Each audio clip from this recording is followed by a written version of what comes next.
As usual, this time of the year, we are inundated with commercials and social media pressures, targeted ads to buy more gifts.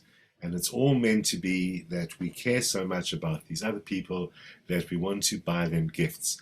When, of course, we all know that what's really going on is that the Christmas period is, in fact, a massive, important commercial period for the retail industries. And it's really just about selling as much product of whatever it may be as you possibly can. We're sold the idea that this is the season of giving. But I think most of us feel that long ago that disappeared and that season is to be found somewhere else.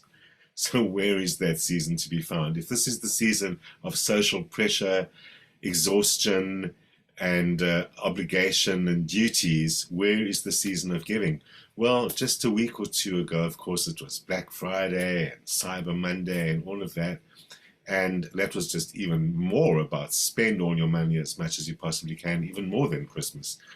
And many of us feel a little overwhelmed and disillusioned by all of that. I mean, how something to do with the US Thanksgiving holiday eventually spread around the whole world is only because it's about retail. It's not about any kind of celebration or honoring or anything like that. So where does that leave us is that a couple of organizations many years ago got together and created Giving Tuesday. Giving Tuesday was last Tuesday, and following that whole spend all your money Black Friday, Cyber Monday business, Giving Tuesday is really about finding much more meaningful and impactful ways to make a contribution to your own community. And I do suggest you check it out on givingtuesday.org or look for the hashtag GivingTuesdaySA on any of your socials, and you'll start finding ways where you can make a meaningful contribution and get back into like the spirit of giving as any time of the year, what it's really meant to be all about. But it did get me thinking and wanting to visit a subject I have in the past visited, and that is about giving and generosity. What makes us do it? What is it really about? Why do we do it? So, why do we give? Do we give because we care? Do we give because it makes us feel good? Do we give because there's some benefit in it for us, which is not unusual? I mean, let's not forget that gifts in some situations are tax deductible. But what is really important and what has been well understood by psychologists is that, firstly, mostly the things behind true giving, love, our value system, giving because of those things, are a sign of a healthy person, emotionally healthy person, of psychological well-being. Generosity and gratitude are both symptoms of an emotionally healthy person and of good old-fashioned good character. Abraham Maslow, the great psychologist, said that there's a relationship between generosity and psychological health, because generosity comes from an inner abundance, an inner sense of wealth, while on the other hand, selfish behavior comes from the opposite of that, a lack of inner resources, a sense of inner poverty, and often people who incline to be somewhat neurotic, living in fear or anxiety. Fear and anxiety often means the fear that something is going to be lost. So holding on to what you have for your sense of security, creating this greater sense of poverty rather than security. So psychological health, emotional well-being allows us to feel the more we have, the more we want to give away. And we only need to have emotional wealth to want to give away all the other kinds of wealth, even physical wealth. Generosity is also, of course, related to altruism, and altruism has been studied because psychologists are interested in trying to find why, what makes us or what makes some people altruistic. And of course, part of the conclusion, at least, is similar to the idea of generosity that basically says altruism is connected to good mental health. And one of the things that gives us a sense of psychological well-being is a feeling of belonging, belonging to a community and feeling then not obliged to that community, but more willing to give because of that strong sense of support. So it's kind of like we do feel that we have something strong so that we're able to give, although it also has been noted that, for example, people will donate more if they're going to get something in return. Part of that same retail chain mentality that drives some of our giving behavior, certainly. But obviously, there is a little bit of selfishness in that, and then a little bit of reduction in how effective that givingness is.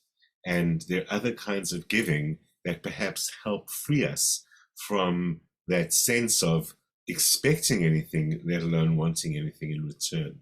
Something also perhaps Giving Tuesday can help us understand the many ways of giving and the many ways that we can contribute. There certainly is a sense that we recognize and appreciate when someone helps us. But that does not mean we actually are expected to give something back in return.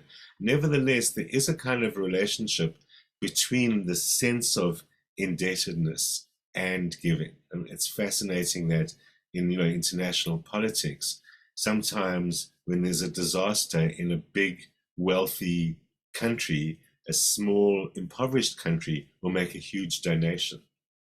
We've seen controversy even in South Africa about the South African government donating to Cuba when we can't afford a whole bunch of things. And it's that relationship that's not only about indebtedness, but there certainly is a sense of obligation. And most studies today say that gratitude and indebtedness are not the same thing, and they don't necessarily produce each other. And it is important that the action of giving must come from generosity, not from seeking profit or reward. Perhaps the way that we can better then define it all is to redefine giving as a situation that produces no indebtedness or reward. Generally speaking, we feel a great sense of kind of happiness and joy even when we give. Perhaps what's most important about giving is the reward that we feel, that sense of joy and happiness, rather than the reward in the sense of any material good.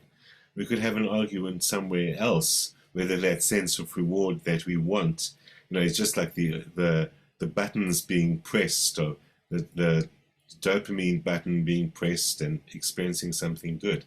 The interesting thing is that under most circumstances, that sense of happiness that we feel after we've done, after a good experience, diminishes with time. So the more often you have the same good experience, the more often you take the thing which stimulates it, the less likely you are to feel the happiness reward. It's one of the reasons why with addiction to certain things that will produce those rewards, people have to up the quantities they take because the happiness we feel diminishes with time.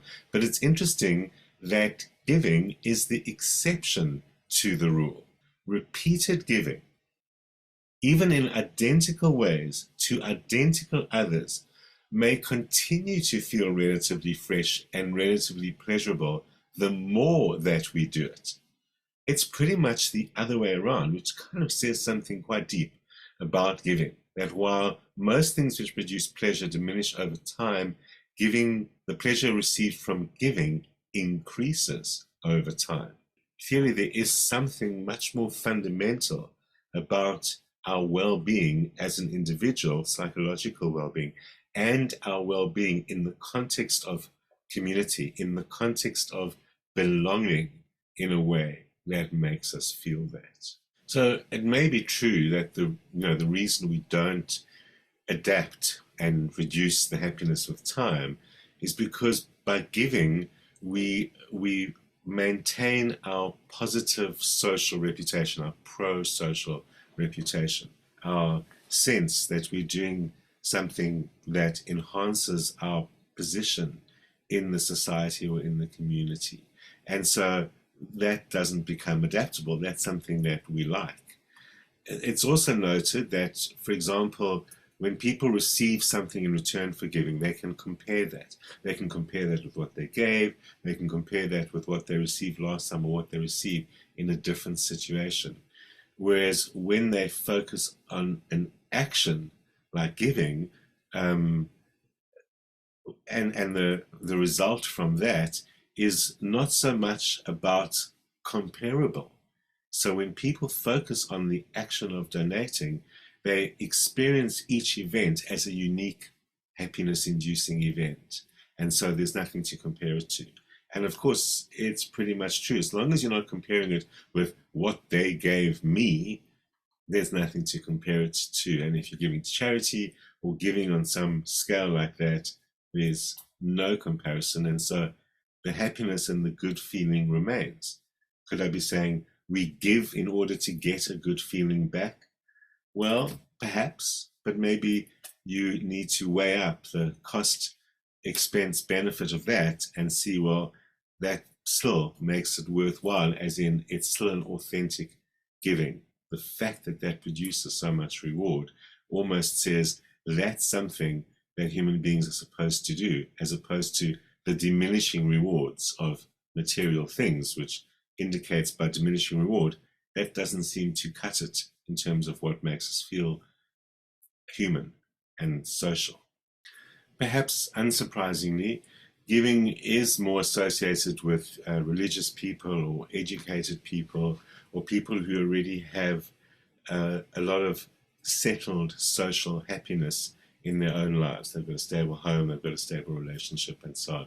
But certainly, it is not exclusive to them. And as I just indicated, at a political level, we see poor countries willing to give, and there's absolutely no doubt that very poor people who've got almost nothing are extremely generous too. In fact, I would perhaps argue against those studies who say people who have a better life and own their own home and so on are more likely to give than people who have nothing. Because it seems to me the evidence is that most people I've encountered who have nothing seem to be willing to give half of what they have to their next door neighbor.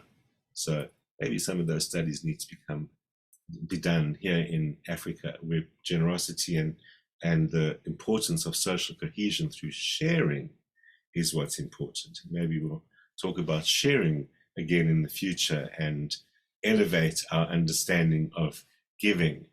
But certainly, wherever you may come from economically, giving is related to life satisfaction. You know, the more they give, the more satisfied they feel about life, the more they give. So it's that sense when we give or when we do things to enhance other people's happiness, we improve our own happiness. And especially long-term studies have shown that when people engage in helping behaviors with their communities and their neighbors and their friends, the sense of satisfaction and happiness increases. And by the way, so does lifespan, or perhaps mortality decreases, which is also related to psychological welfare and a sense of happiness, as we know from elsewhere. And certainly that is something that sharing is related to.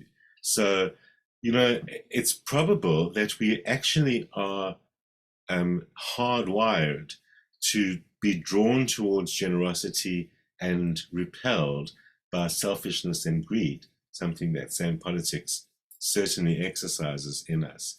But it's like generous behavior attracts people who are generous. And so the more people are generous, the more they encounter people who are generous, the more they find themselves in a giving, sharing community. It's a little bit like saying generosity is infectious, and it is. So rather than taking the line that I feel indebted, it's more like I'm infected by the spirit of generosity and I want to be generous. And, you know, that's where you also get movements like where we pass on the generosity. If someone is generous to you, rather than being generous back to that person, which is a form of indebtedness, pass on the generosity, give or do something for someone else and make a chain out of it. And that kind of thing, as we know, is a very, very powerful way to increase that sense of happiness and satisfaction that comes from generosity. And indeed, even giving anonymously does that. So, another thing that is clearly not related to how much reward we get back.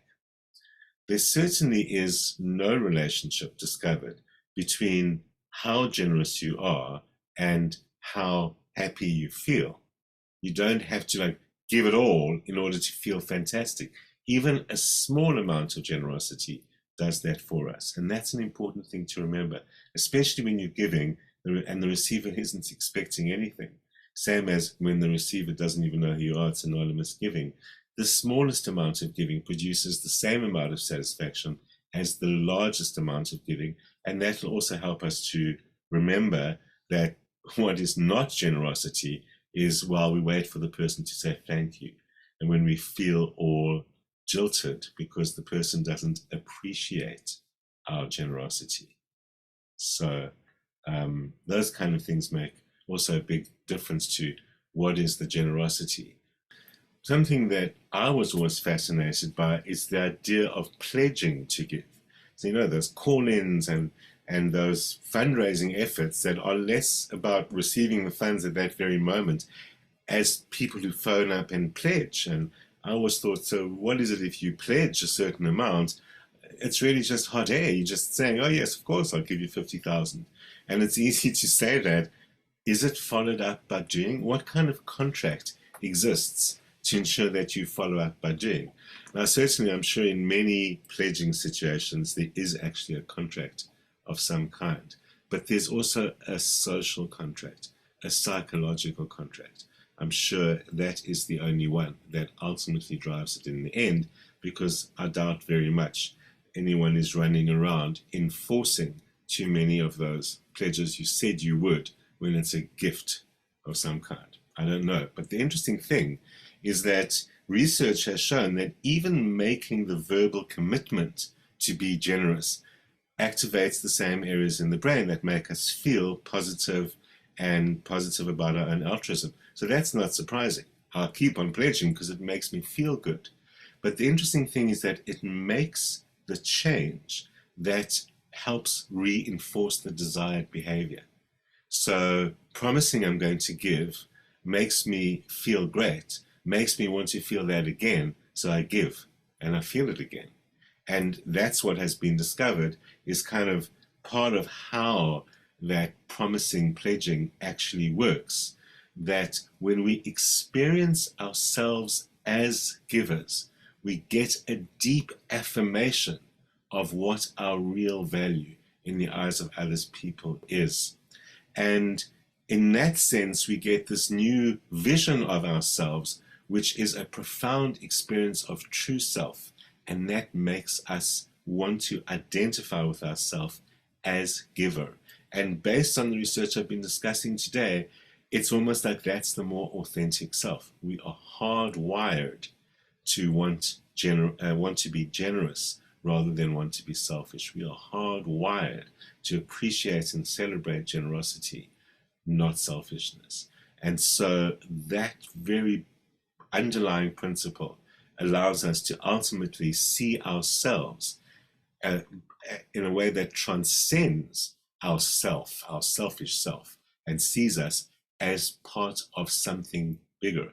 And when we see ourselves that way, our generosity knows no bounds.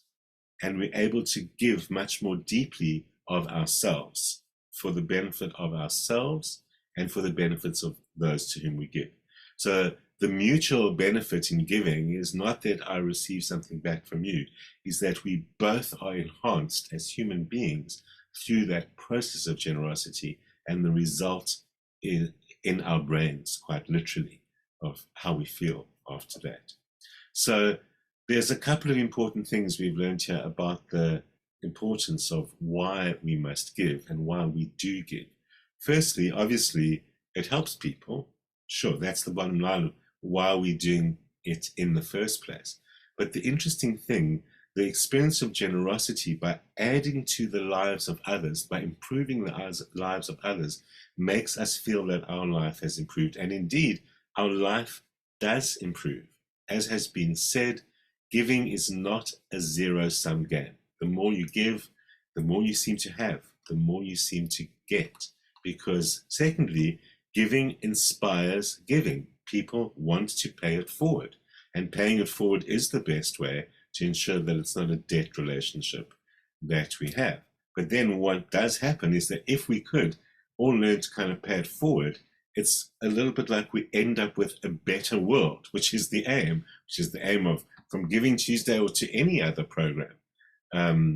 It's the way that we can really enhance the social world, the human world that we live in. By doing that and by being a role model, by doing that, we kind of spread the idea that this is how we receive. Maybe the antidote for entitlement, which seems to be one of the poisons that has infected our world, probably was always there, of course. But one of the antidotes to entitlement is by being a role model, a demonstration of generosity, and helping people understand I shouldn't expect to receive. I should rather expect opportunities to give.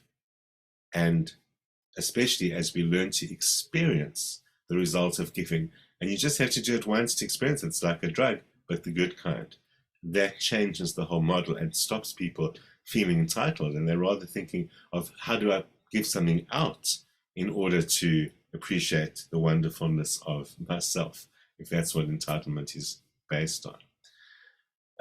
It is true that sometimes giving does, involve making a sacrifice or doing something, going out of our way to do something. But the interesting thing about that is that that's where we ourselves learn about whether it be responsibility, whether it be about living more according to our means or balancing those things better. Generosity can teach us those things. What it's fundamentally teaching us is how to value ourselves correctly, rather than valuing ourselves on what we have or what we achieve. If we value ourselves on our sense of responsibility as a human being, both to greater self and to our communities, that's the ultimate self-worth. Because, we find ourselves living in this chaotic, fragmented, seemingly random world where increasingly the value of the individual self doesn't seem to exist except through extreme selfishness. The billionaires of the world are highly praised and lauded, and their value is mostly in money. Even those who give enormously, we speak more about their wealth than about their giving. So we need to understand as ourselves as a human being, our own value comes from being part of something greater, not from being individualized about it. So self-worth is enhanced by understanding the self is not a self. It is something greater than a self, something those great gurus from the past and the present have always been trying to tell us. And if it makes you feel good, if that sounds like an inflation of the ego, if an inflation of the ego is something that spurs you to give and improve your world, is that a bad thing? What defines it as a bad thing? If I think I'm fabulous because I've helped make a fabulous world and they're all fabulous, well, they're feeling good, they get what they want. That's different than a billionaire who thinks I'm fabulous because I created a way to get to Mars. So, again, everyone's got their own boundaries and their own definitions of those things, but there's nothing really bad about feeling good about your generosity and using that to spur yourself and others to acts of greater kindness, because that is about believing in yourself. That is about enhancing your self-worth so that everyone benefits from it. And ultimately, enhancing your sense of psychological well-being. We feel happy when we give. We feel a profound sense of worth, worthiness, and happiness. Those are things worth having. They are more valuable than anything you can receive in return.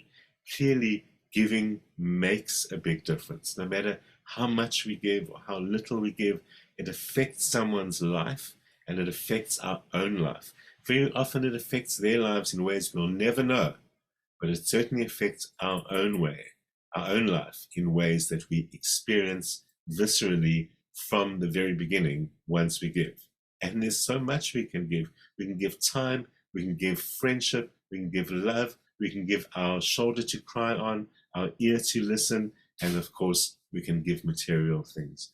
What are we waiting for? The ultimate gift we can ever receive is to understand our true worth as a human being. And that is something that is accessible to all of us right now through the act of giving. Have a beautiful, generous season.